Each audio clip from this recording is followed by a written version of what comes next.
Good morning, good afternoon, and good evening. This is Pamela, and you are watching Pam Entertainment TV, where we review movies, television series, and incidents in pop culture just to see how those things affect our daily lives. Listen, we have a lot to do. We have a lot to do. We are reviewing The Mandalorian. You see it down, scrolling down on the screen. We are reviewing Mandalorian Season 3, Episode 6, entitled Guns for Hire. If you are liking what you see, please consider to hit that thumbs up button, to hit that like button, and to subscribe to the channel. Once you subscribe, you will be open to a plethora of playlists of all the videos, movies, television series that I have reviewed. If you are already subscribed, welcome, welcome back. Welcome back. Your dreams were your ticket out. I wish I could sing, y'all. It looks like my stream is a little slow. I don't know exactly what this is, but looks like my internet might be a little slow, but I'm connected to the cord. I don't understand. But let's continue. We are on season 3, episode 6, Guns for Hire. So as we left off from the last episode, Bo-Katan was tasked by the armorer to go off into the galaxy to find other Mandalorians because Bo-Katan understands and realizes that as a people, they are stronger together than separate. And she is on a mission to consolidate her people. Now, are they consolidating on Navarro? Possibly. I'm still in utter confusion as to why they wouldn't go back to Mandalore or one of the moons like Concordia or wherever Bo-Katan Kryze's family was living, but they're not doing that. So let's get into this episode. You see Din Djarin, Grogu, and Bo-Katan. They go to this planet, and I wrote it down, this world called Plazir. It's a beautiful planet. Everyone thought it was Mandalore. We had seen it in the previews and the trailers, and everyone thought it was maybe like an old hint to Mandalore. But apparently, dome cities are not. Mandalore is not the only planet known for dome cities. So they are there. They go there. They see the fleet, and Din Djarin says, "Oh, well, that's impressive," because he says, "Oh, that's impressive." Because that's a lot of ships and things like that. And she's like, well, thank you, but mostly we got them from the Empire. But let me go back. Because, I didn't have my slides. I try to be fancy and do slideshows and then don't even use fancy slideshows. So when we first come on, we see this group right here. I don't know the name. Are they Quarrens? Quarrens, I think they are. We see them, they're on their way, child. She is in her I'm calling it her luxury bath, honey. Just taking, I guess taking her because they're more water species. So I guess them being out of the water for so long does irritate their skin. So the ability to get back and get into some water is a wonderful thing. She is the captain. She is then confronted by a group of Mandalorians. And they are tasked to bring the Mon prince back to his family, because apparently the Mon Calamari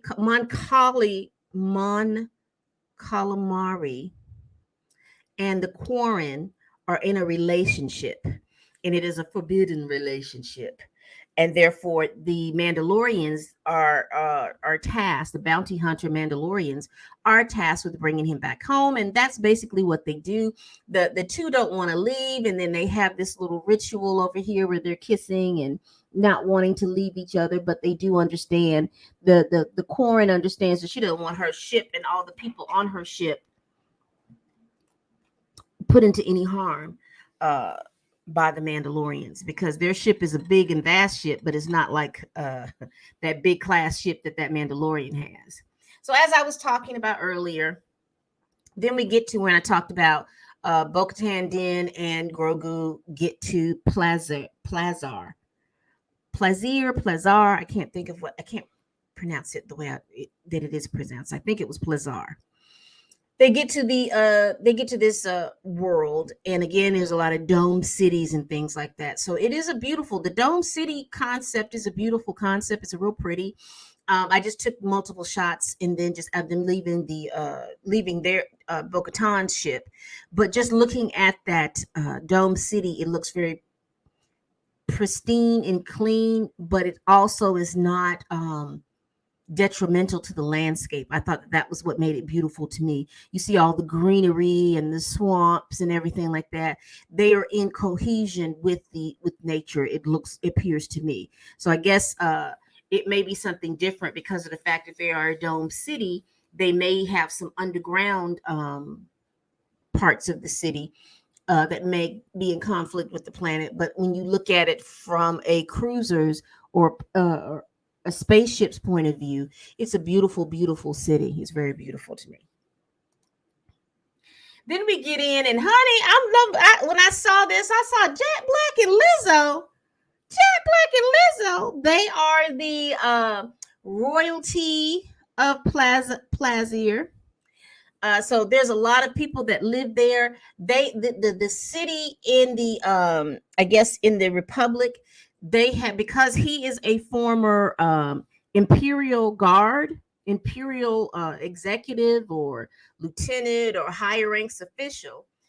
They can't have an army because he used to be part of the army. You remember the New Republic is making the worst mistake in the world of decentralizing the military and let each world have their own military, which is possibly why the First Order was able to go, because everything was in disarray. Instead of them having a centralized military, but allowing that military, but it's not going to be I don't know what the best word is for that. Anyway, that's just the failure of the New Republic. This planet is not allowed to have a military. So they have to hire the Mandalorians to do their military projects and things like that for them, which is fine. So you see everybody, and he was like, I hope you like secretions. Child, they are so... I'm sorry. I'm just watching. They've got this creature in a bowl, and I guess the creature is secreting, and they are sucking the essence of this creature. And all I thought about was the Never-Ending Story and the essence when those I can't think of what, I'm sorry. When I saw that, it was jarring. It took me aback. But I will tell you this: Miss Lizzo is booked and busy because she is doing all kinds of stuff. She is booked and busy. She's on tour, and she has her Yiddy line, clothing line, and now she is canon in Star Wars. So they hire Bo-Katan and Din Djarin. They hired them because they have a droid problem. Their droids are malfunctioning. These droids are malfunctioning, and they have an issue and a problem. So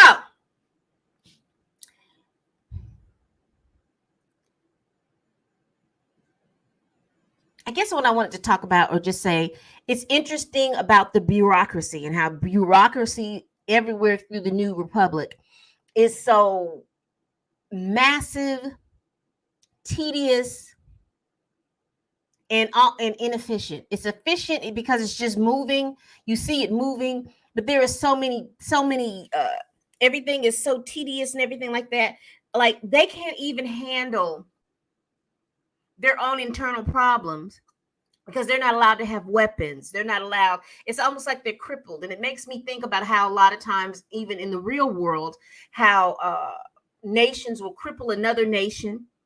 And I don't know what kind of resources Plazier has, but I've noticed a lot of times that nations here in the real world will cripple other nations. You can't have this, you can't have that, in an effort to weaken that nation and to exploit the resources. We've seen that happen. But anyway, let's continue.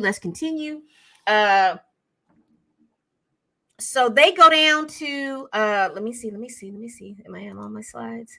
Yeah, that I don't know what that outfit is, but the little hologram in the back, I don't know if you can see that, but this little hologram thing back here, that was so cute, so pretty to me.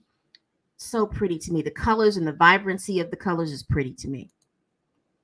So they go down to the security office, and this is Doc from Back to the Future, the guy who's playing the security officer. This Doc from Back to the Future. I was like, look at all these little callbacks, all these people joining into the Disney world of the MCU or Star Wars. Everyone is jumping over there, I guess, because that's where the money is being made at this point.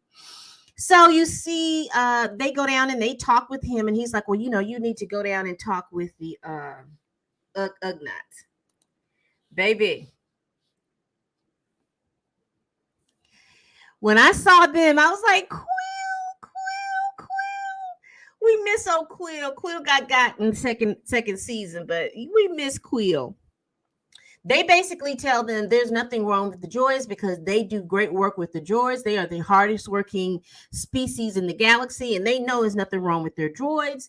They said that they think it's something else.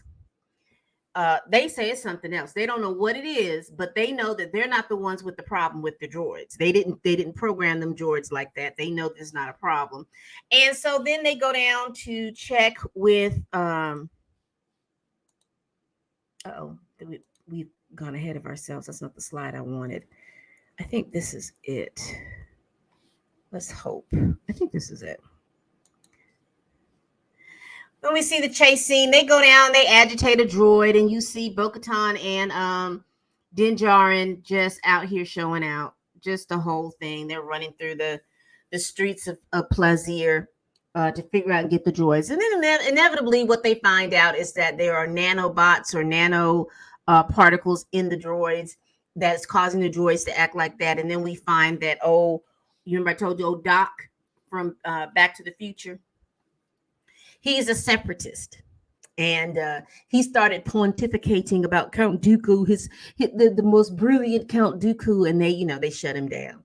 But the plan was foiled. They had an adventure. They foiled the plan, and so they get their payment. And the payment is a key to the city. That's what Bo-Katan and Din Djarin got. But you see it. You see it. Y'all gonna put some respect on his name. Put some respect on it. Here's my co-host for the evening. I don't know if you can see my co-host. There we go. Put some respect on his name. That's Sir Grogu, Knight of the Ancient Order of Independent Regencies. Y'all see him? He's been knighted. Put some respect on old Grogu's name. Put some respect on it. So anyway, Bo-Katan, Din Djarin, and Grogu go out to where the Mandalorians are. The Mandalorians greet Bo-Katan with no respect. And you see the fleet here. It's just a beautiful, beautiful array of all these ships, which is a wonderful testament to the Mandalorians. You can say what you will. She gets out there and she decides that she is going to fight to be leader. Child, they get to tussling and all kinds of stuff's happening and everything like this. They get to tussling. She wins. He yields, but they said that she can't rule because she wouldn't even get the dark saber from Din Djarin. And Din Djarin's about to give it to her, and she says, I can't do that. It can't be gifted.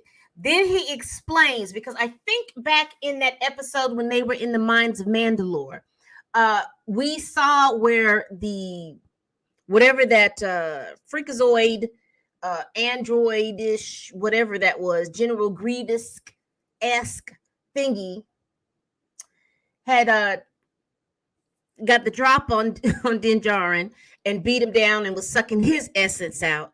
that he did that creature did take the lightsaber, but he tossed it. It wasn't important to him. So when Bo-Katan came down there in order to rescue Din Djarin, she had to pick up the dark saber, and she had to eradicate the Grievous-esque droid thingy down there.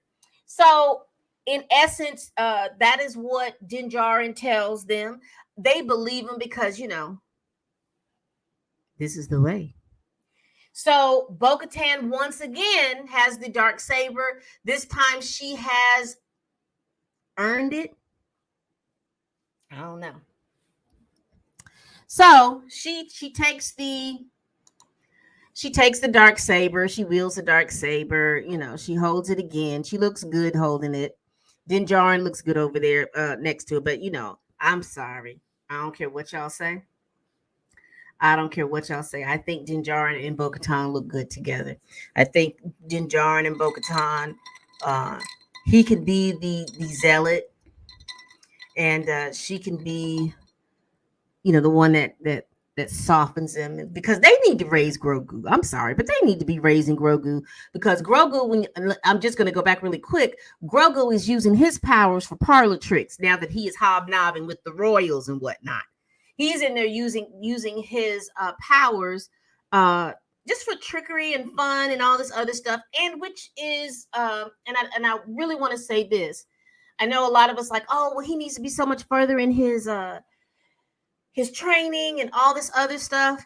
Well, we saw what happened to younglings when you make them in the strict thing. Did they turn out to be great Jedi? Yes, they did. But the Jedi are no more. That's over there with Luke and them. This is Grogu. So even though he's using his powers for parlor tricks, I think there's going to be a time when he's going to come across another Force user that will. I hope they would train him in just the meditating and doing what he needs to do to focus, instead of him using his Force powers for parlor tricks. But that was the episode. What did you all think of the episode? It was not that long, but I'm seeing, but I enjoyed this episode. I'm seeing that these episodes that are not that long, they seem to be the best. You remember a couple of seasons ago, we would be all upset that the episode would only be 20 minutes, 25 minutes. And here we are in season 3. I think we've had like 2 or 3 episodes that were more than 30 minutes. And those episodes were...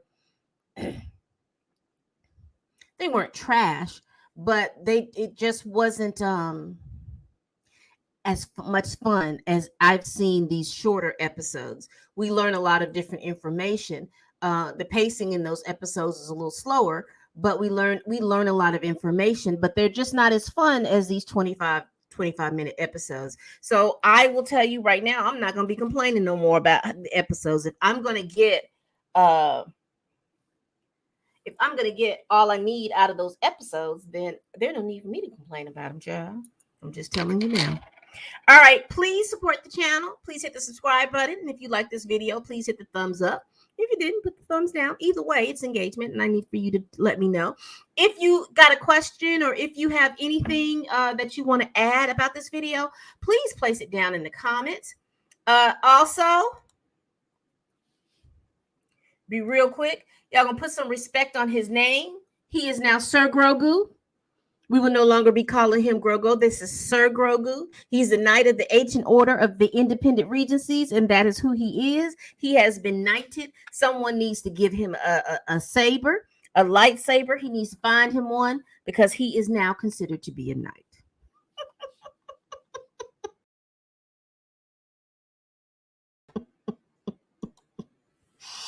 All right, people. And as always, bye-bye.